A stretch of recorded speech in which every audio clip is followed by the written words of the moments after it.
2024 election.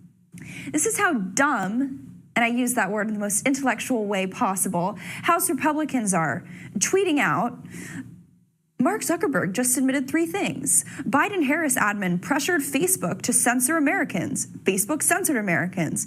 Facebook throttled the Hunter Biden laptop story. Big win for free speech.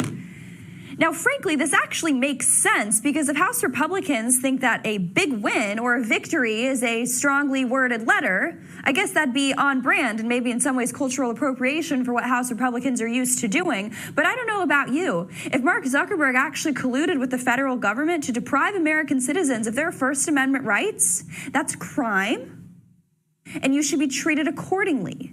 You shouldn't get a free pass with a weakly worded letter that I would say at best is an opening bid that you can beg for our forgiveness, but you're not going to get it. There are lasting ramifications for the debates that you stifled and censored intentionally, might I add. And I'm sure all the crazy woke engineers that you employ at Facebook, they would have done it, okay, even without the urging or demanding from the Biden White House. So I get it, you're trying to pass the blame. But I think the question is why you're trying to pass the blame right now, and it makes no sense in coordination with what happened with Pavel Durov, right? Why you'd be sticking your neck out and going against a regime that just re-upped a superseding indictment against President Trump. But the most important part of this letter is the last paragraph, where Zuckerberg gets into the 2020 election spending. And he says, I made these contributions through the Chan Zuckerberg Initiative. They were designed to be nonpartisan, spread across urban, rural, and suburban communities. Still, despite the analyses I've seen showing otherwise, I know that some people believe this work benefited one party over the other. My goal is to be neutral and not play a role one way or another, or even to appear to be playing a role.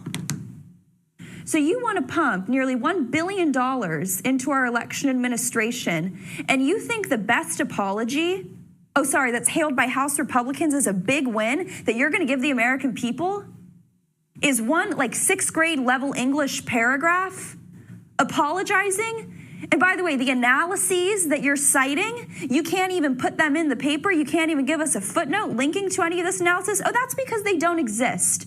Because every analysis, every rundown of the hundreds of millions of dollars that you gave to groups that have just rebranded and are still at work in the 2024 election, they all went to Democratic districts. And I'm not even talking like a plurality or 60% or 70% or 80% or even 90%. I'm talking 99, in some cases 98%. So sorry, House Republicans, it's not a big win that Mark Zuckerberg gave us a low-class, by the way, the last paragraph, so you can see how important that was, mention, saying, yeah, sorry I rigged the 2020 election. I'm not going to do it again. I don't want to look like I have partisan politics. And of course, House Republicans would hail it as a big win because you guys have done absolutely nothing on any front, not even talking the Biden impeachment inquiry. Stopped holding my breath a long time ago on that one.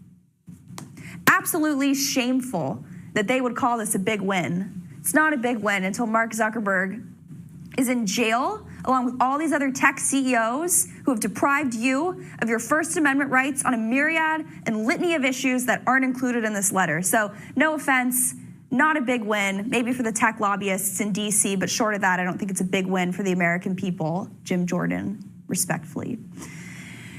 Now, to move on to something that also gets me equally passionate, which is, of course, the just decimation of American manufacturing jobs intentionally by design. Someone who saw that up close and personal is, of course, Joanna Miller. She worked very closely with Peter Navarro in the White House. Now, Joanna, you sort of brought to my attention that there's some collusion going on between Mexico. Of course, the Chinese are always in on it, but trying to take even more factory jobs away from American workers. And the Biden White House, the regime is just basically writing carte blanche checks to let them do whatever they want.